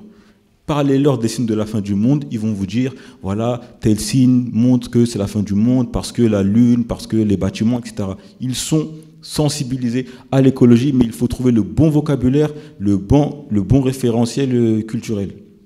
Alors, par rapport à ce que disait Gaëtan sur le fait que, ça c'est un argument qui revient souvent, sur le fait que les individus les plus touchés par les impacts écologiques sont les individus, sont les habitants des quartiers, mais attention, il ne faut pas trop misérabiliser. Attention, c'est-à-dire que j'ai du swag, ma vie elle est bien, ma vie elle est intéressante, ma vie elle a des défauts, ma vie elle a des imperfections, je ne suis pas aussi riche que le bourgeois, mais attention, je ne suis pas un misérable. Voilà. C'est-à-dire que pendant le confinement, dans certains quartiers du 93 ou de Paris, le confinement il était dur. Mais encore une fois, dans tous les quartiers de France, ça ne s'est pas passé comme ça. Puisque certains quartiers ont été revégétalisés à partir des années 70-80 quand on a fait les villes nouvelles. Et donc mon quartier est un exemple. Moi, je n'étais pas confiné dans mon appartement, j'étais confiné quelque part dans toute l'unité. Donc des fois, je sortais dehors, voilà, parce que je n'étais pas confiné dans une rue, mais j'étais confiné dans mon quartier. Donc il y avait de l'espace. Et encore une fois, je n'apprécie pas le fait que les mouvements écologiques aient besoin de me misérabiliser pour me faire intéresser à leur thématique. Non, on est là, on est grand, on est beau, on est fier, on est intéressant. Hein, oui, on est blessé, oui, on a des douleurs, oui, on va être touché un peu plus par rapport aux impacts écologiques, mais on n'est pas des misérables. On n'est pas des misérables. Par rapport à la question de la radicalité, moi, je vais te poser une question. Est-ce que toi, tu es prêt à accepter d'autres formes de radicalité ? Si toi, tu es prêt à accepter d'autres formes de radicalité, alors je peux te dire qu'on peut être des écolos radicales. Mais la radicalité crée d'autres radicaux dans d'autres domaines. Donc si tu veux un monde de guerre, là, si tu veux un monde où tout le monde ramène sa fraise avec son sujet radical, ça va être très compliqué. Moi, je pense plutôt qu'il faut créer des visionnaires. Voilà, des visionnaires. Et le truc de la radicalité, pour moi, c'est un imaginaire dépassé de la Révolution française. On a transformé le monde une fois par des actions violentes. On pense qu'on va transformer à chaque fois le monde par des actions violentes. On a transformé une fois le monde par des actions radicales. On va transformer le monde à chaque fois par des actions radicales. Pas forcément. Voilà. Mais surtout, on a tous nos conservatismes. C'est-à-dire, sur la question écologique, vous êtes peut-être un peu plus conscientisé que moi. Moi, sur d'autres questions, je suis un peu plus conscientisé que vous. Et si je devais être radical à chaque fois que j'ai un domaine que je maîtrise un peu plus que vous, donc chacun vient avec son sujet. Et c'est un des défis des réseaux sociaux, un des défis du monde contemporain, c'est que dans l'ère de la post-vérité, chacun pense avoir la vérité et veut imposer d'une manière musclée sa vérité. Donc plus de visionnaires. Mais voilà, c'est vrai que la radicalité, parfois, dans certains moments de l'histoire, dans certaines situations, peut être nécessaire. Mais si je devais faire un choix, j'aurais plus formé des visionnaires que des radicaux. Ok, je vais être très très rapide parce que je pense qu'on a dépassé complètement le timing. Mais moi, je vais juste revenir sur la question de la radicalité pour juste revenir à sa définition. La radicalité, ça veut dire revenir aux racines. Et pour moi, à partir du moment où je réalise que le message que je prône, c'est un changement systémique qui doit être avec une vision très intersectionnelle et que le mouvement climat a énormément de choses à apprendre là-dessus, pour moi, le message va devenir de plus en plus radical parce qu'il va revenir de plus en plus à la racine de la manière dont on a décidé d'organiser la société. Donc en tout cas, le message est radical. Après, c'est la question, est-ce qu'on doit faire de plus en plus d'actions qui ancrent dans la désobéissance civile? Quelles sont les définitions qu'on donne à la désobéissance civile? Jusqu'où est-ce qu'on va? Je pense que c'est à ces différents mouvements de se poser la question. De toute façon, je pense que les mouvements vont évoluer et sont déjà en train d'évoluer aujourd'hui. On ne va pas pouvoir arrêter cette évolution. Mais je pense qu'il y a aussi un moment où il faut déranger pour faire amener un changement. Et donc il y a une réalité qui dérange, qui est que, en effet, l'urgence climatique est ancrée dans une inégalité et en réalité dans un narratif qui est bien plus global que les questions de gaz à effet de serre et de climat. Et du coup, dans tout ça, on va devoir venir secouer le cocotier. Et donc moi, je me suis déjà réveillée un matin sur une route devant une raffinerie de Total Energy parce que pendant 2 jours, on bloquait la raffinerie pour complètement déranger, quoi. On voulait déranger Total, on voulait questionner, on voulait imposer un sujet qui n'était pas suffisant quand on faisait un post, quand on faisait une tribune dans les médias. C'est juste personne, tout le monde s'en foutait. Du coup, on a utilisé ça comme tremplin vers le débat, vers la discussion et vers l'évolution d'un débat en fait, qui était nécessaire. Donc pour moi, ça c'est important et ça se range dans ce que tu disais, Gaëtan, de la multiplication d'actions qui sont nécessaires. Pour la question de la durée, de comment est-ce qu'on fait pour que les jeunes ne lâchent pas ou juste comment est-ce qu'on fait pour nous pas lâcher personnellement, je pense que vous avez tous chacun un peu vos réponses si vous êtes déjà ici et que ça fait un petit temps que vous êtes là. Mais moi, personnellement, je pense que ça a été un changement plutôt personnel, individuel, où genre à partir du moment où j'ai arrêté de penser à un changement de manière rationnelle, où au début je voulais absolument me dire ok, il faut des réductions de gaz à effet de serre, 10%, 0,5% tous les 2 mois en Belgique et ça se passe pas, nanana. Genre en réalité, au final, ça me touchait pas plus que ça. Et à partir du moment où j'ai voulu le sentir par les tripes, grâce à des rencontres, grâce à des moments comme aujourd'hui, et on s'écoute en fait dans nos histoires et dans nos réalités, ça devient beaucoup plus humain. Et à partir du moment où notre combat, enfin c'est pas vraiment un combat, mais à partir du moment où notre chemin devient humain, on a envie de continuer à le construire dans une direction qui mène au changement. Et donc pour moi, ça serait vraiment garder cet aspect très humain et ces rencontres et essayer de prendre action via votre trip et vos émotions qui sont évidemment basées sur du rationnel. Merci. Moi, j'ai une question pour vous. On parlait de Total Energy. Total Energy investit énormément dans le milieu du sport, du rugby notamment. Ils sont devenus partenaires de la Fédération française de rugby, de la Ligue nationale de rugby. Ils font énormément d'actions dans les banlieues, notamment dans les quartiers. Vous en pensez quoi ?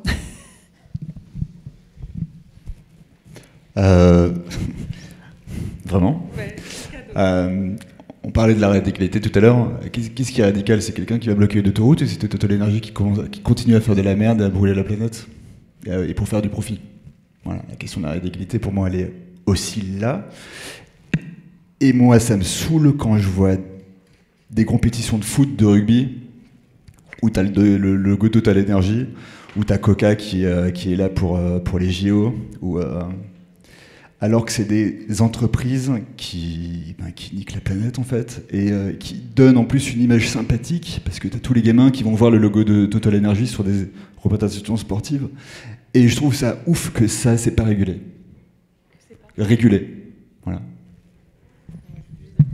C'est une manière de redorer une image aussi, hein. Et donc pour moi c'est important d'aller revoir quand même ce qui se passe derrière, et aujourd'hui la majorité des investissements de ce genre d'entreprise, on se concentre sur Total Energy ici en France et en Belgique parce que tout le monde peut un peu le voir partout, mais on pourrait parler d'ExxonMobil et de beaucoup d'autres grandes entreprises. Et c'est juste, en fait, il faut pointer du doigt ce moment où ils utilisent leur logo pour redorer leur image, parce que derrière, il y a des réels impacts sur des communautés à travers le monde entier, et qu'il y a aussi un financement énorme qui part dans le lobbying, dans l'organisation pour ralentir des changements que nous, on essaie de prôner, de s'organiser ici avec zéro budget, avec rien du tout, avec une vision qu'on essaie de mettre en place, mais qui vient être complètement détruite. Et donc, je ne dis pas que c'est eux les méchants et que nous, on est les bons. Je pense que juste, il faut essayer de pas aussi être... réaliser qu'il y a des gens aussi, pas des gens, pardon, mais avec un objectif d'augmentation de profit, etc., qui font qu'on ne prend pas en compte alors l'impact néfaste, destructeur, que certaines entreprises continuent à mettre en place. Et donc, je refuse qu'une entreprise redore son image, alors que... Okay, je vous donne le meilleur exemple. En Belgique, on a un énorme événement qui s'appelle les 20 km de Bruxelles. C'est le plus gros événement sportif de Bruxelles. Et Total Energy était partenaire. Et ça fait 2 ans qu'on a essayé de faire du lobby, qu'on a fait des actions pour dire bah non, enfin merde, Total, revenez quand vous voulez, mais quand vous êtes sain, quoi. Là, vous n'êtes pas sain. Et du coup, on a fait des actions, on passait pour les gros chieurs. D'ailleurs, notre Premier ministre a été interrogé sur cette question-là parce qu'il courait les 20 km et on lui a dit « Qu'est-ce que vous pensez de ça ?» Ils ont dit oh, « Il ne faut pas avoir des problèmes partout, etc. » Et en fait, si, parce que dans l'espace social qu'on crée, dans cet espace-là, accepter cette vision-là, c'est accepter de encore investir 97% dans le budget dans les énergies fossiles. Donc pour moi, c'est non, inacceptable. On doit en fait, pour moi, oui, exclure dans l'espace sociétal, festif, positif, familial, ce genre d'entreprise. Et donc on a fait ça pendant 2 ans et on a appris il y a 1 mois que les 20 km de Bruxelles ont décidé de retirer Total Energy de le sponsoring.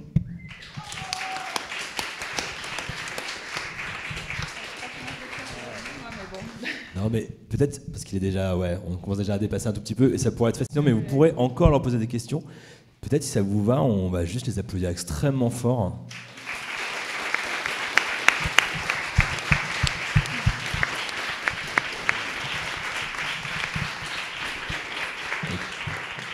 Et pareil, réapplaudir Shaima, c'était comme sa première animation de table ronde et c'est quand même vraiment...